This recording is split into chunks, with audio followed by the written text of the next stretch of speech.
Hi all, welcome to football arena. World കപ്പിന്റെ quarter final പോരാട്ടത്തിന് വേണ്ടി സ്പെയിൻ ഇന്ന് ഇറങ്ങുകയാണ്. എതിരാളികൾ ബെൽജിയമാണ്. ഇന്ന് രാത്രി ഇന്ത്യൻ സമയം 12:30 ഈ മത്സരം നടക്കുക. മികച്ച ഫോമിൽ കളിക്കുന്ന ടീമാണ് സ്പെയിൻ. ബെൽജിയത്തെ മറികടന്നുകൊണ്ട് അവർ സെമി ഫൈനലിന് യോഗ്യത കരസ്ഥമാക്കും എന്നാണ് അവരുടെ ആരാധകർ ഇപ്പോൾ പ്രതീക്ഷിക്കുന്നത്. ഏതായാലും ഈ മത്സരത്തിന് മുന്നേ സ്പാനിഷ് സൂപ്പർ താരമായ നിക്കോ വില്യംസിനോട് ഒരു ചോദ്യം ചോദിച്ചിരുന്നു.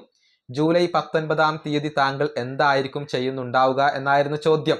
അപ്പോൾ നിക്കോ വില്യംസ് നൽകിയ മറുപടി ഇങ്ങനെയാണ്: ജൂലൈ 19 താൻ വേൾഡ് കപ്പ് കിരീട നേട്ടം ആഘോഷിക്കുകയായിരിക്കും ചെയ്യുക എന്നാണ് നിക്കോ വില്യംസ് പറഞ്ഞിട്ടുള്ളത്. ജൂലൈ 19 വേൾഡ് കപ്പ് ഫൈനൽ നടക്കുക. ആ ഫൈനലിൽ വിജയിച്ചുകൊണ്ട് സ്പെയിനിന് കിരീടം നേടാൻ സാധിക്കും എന്നാണ് നിക്കോ വില്യംസ് പറഞ്ഞിട്ടുള്ളത്. കൂടാതെ ഫൈനലിൽ അർജന്റീനയെ തോൽപ്പിക്കണമെന്നും അദ്ദേഹം പറഞ്ഞിട്ടുണ്ട്.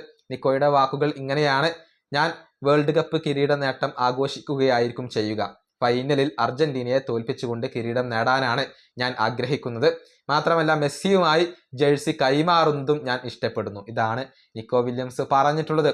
അർജന്റീനയും സ്പെയിനും ഫൈനലിൽ ഏറ്റുമുട്ടാനുള്ള ഒരു സാധ്യതയാണ് ഇപ്പോൾ അവശേഷിക്കുന്നത്.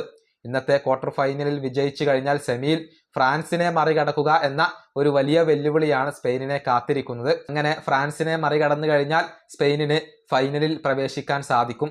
അതേസമയം അർജന്റീനയുടെ കാര്യത്തിലേക്ക് വരുമ്പോൾ സ്വിറ്റ്സർലൻഡിനെ മറികടന്നു കഴിഞ്ഞാൽ പിന്നീട് സെമിയിലേക്ക് യോഗ്യത നേടാൻ സാധിക്കും. നോർവേ വേഴ്സസ് ഇംഗ്ലണ്ട് മത്സരത്തിലെ എതിരാളികളെ ആയിരിക്കും സെമിയിൽ അർജന്റീനയ്ക്ക് നേരിടേണ്ടി വരിക. അവരെയും മറികടന്നാൽ പിന്നീട് സ്പെയിനും അർജന്റീനയും തമ്മിലുള്ള ഒരു കലാശ പോരാട്ടത്തിനായിരിക്കും അരങ്ങൊരുങ്ങുക. ഈ വീഡിയോ അവസാനിപ്പിക്കുന്നു. അടുത്തൊരു വീണ്ടും കാണാം.